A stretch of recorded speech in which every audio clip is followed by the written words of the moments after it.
Today, Precarious plays Phantom Brave. I've decided the first thing I'm going to do is try to get my mitts on that great pillar. The next thing I'm going to do is I'm going to confine January into this tree and see if she can launch some magic against some of these creatures. So January, as the tree is still powering the barricade? Yes, she inherits whatever protection the item was providing. That's true in any situation. Cool. And I think, just in case somebody picks up an object with a ranged attack, I am going to do a quick buff. See, Morona just has the entry-level defense buff. There are stronger ones that you can get later that I think can double the effective value. I can't remember how it works in this one. It may be a situation where it starts high and then wears off over time, because that's, I think, how it worked in Disgaea D2, but I have no idea when they hit upon that idea. Those guys are not doing very much damage to our yellow friends.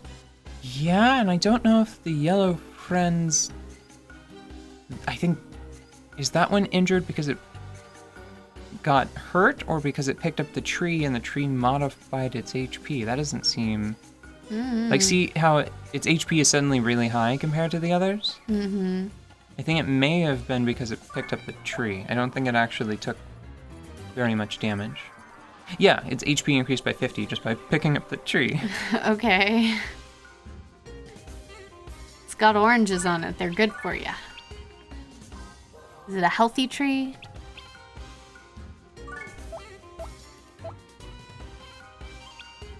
Is it trusted? I think that those two elements together, the fact that it's a spirited tree, a tree with spirits, or, I don't know, like it sways in the wind, just so, with gusto. I think that's a healthy tree. It's probably got a nice attitude. Can I... We've got a weed. We've got a flower. That's what I'll do. I'm going to move over here and confine a couple of people on this side of the barrier. Yes, that's perfect. You can hem them in. You can bring the hammer to the anvil. Where you are the hammer and the large flat force on the other side is the anvil, and the iron that you're striking is in the middle. But why would I want to portray my enemies as iron is fine. It's an okay metal. You are going to forge them into new things for you. I'm going to forge them into their own caskets. This is a tortured metaphor. Yeah. Like they're going to be... That was the plan all along. This whole time we've been forging some sort of, I don't know, like, what's a torture device? Oh, can I get there? I can't get there. Well, it's probably fine. What just happened? It used the move. It used the move. Wow. And that's just a little green weird thing. A wisp, right? Bye. I feel like they may have overdone it.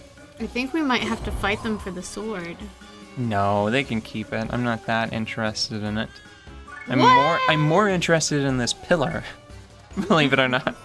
I believe it. I believe it. The reason why I'm interested in the pillar, it's because it has HP-based attacks.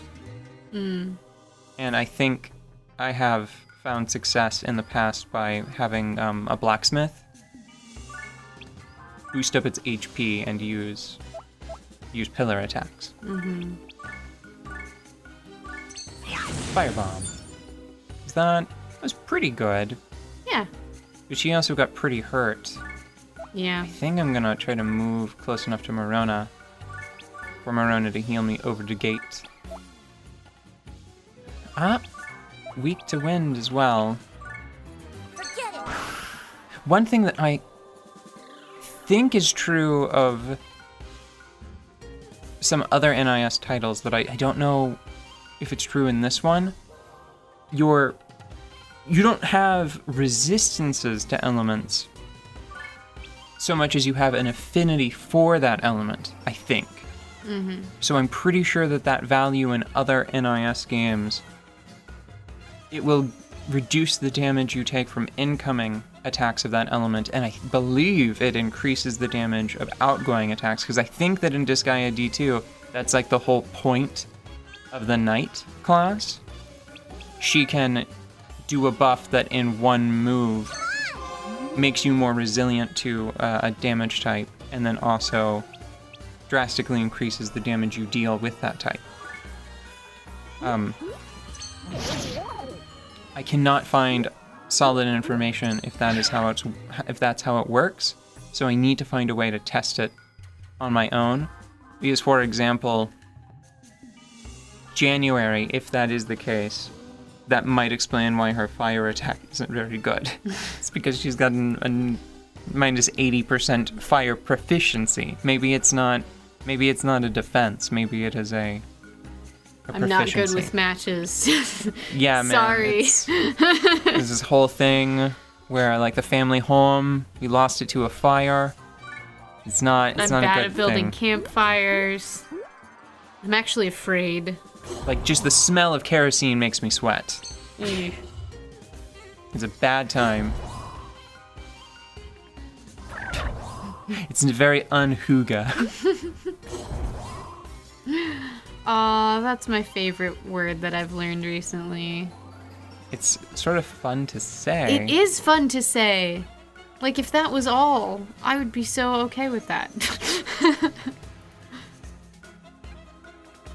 Just the fire one, I think, right? Yeah, just fire.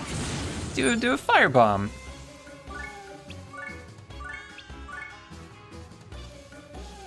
And that may explain why Epoxy is crushing it with her petal attack. Mm-hmm. I think that might be the case. So, petal wind. It's not a huge deal, because what it means is that I just need to find a tome that has wind magic on it. Or maybe, I don't know, try to find like a title or something. It's early enough that I guess I could try to reincarnate her to give her different resistances, maybe that are closer to, maybe all of them are closer to 0. Honestly, what I really wanted from her was high ice and fire damage. Mm-hmm. Maybe she doesn't really need it. Maybe having Epoxy have higher fire would be better, because I want her to have all of those sunflower attacks. I'll have to give some greater consideration. I didn't re-roll any of the characters whenever I made them, or set them up with any particular plan in mind, because there's a process by which you can recycle characters and equipment. It's very flexible. So there can always be a use for someone, even if, and this will be mean because we've been treating them so much like people, like we know their names and things. Instead of like resources, like that tree right there. Even if their ultimate fate is to just wind up being absorbed by whoever replaces them, that's a thing you can do. Like, I'm not above making a new... That very, very purposefully attacked me. Yeah. So what that means for this guy right here... Oh, that's bizarre. Oh, it's because the column. Am I really standing on the column? This is sort of what I was talking about before Oh, it's hectic. Yeah, it's so frantic. And I don't know if it suits the story of the game, if it suits the narrative, how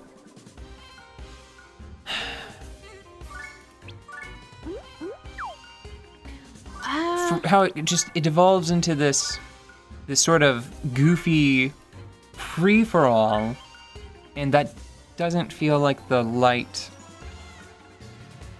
sort of fairy tale narrative, I think. I feel like they're at odds with one another. Can I jump up on this pillar? Nah, I don't have the skills. Don't have the jump height. Dang it.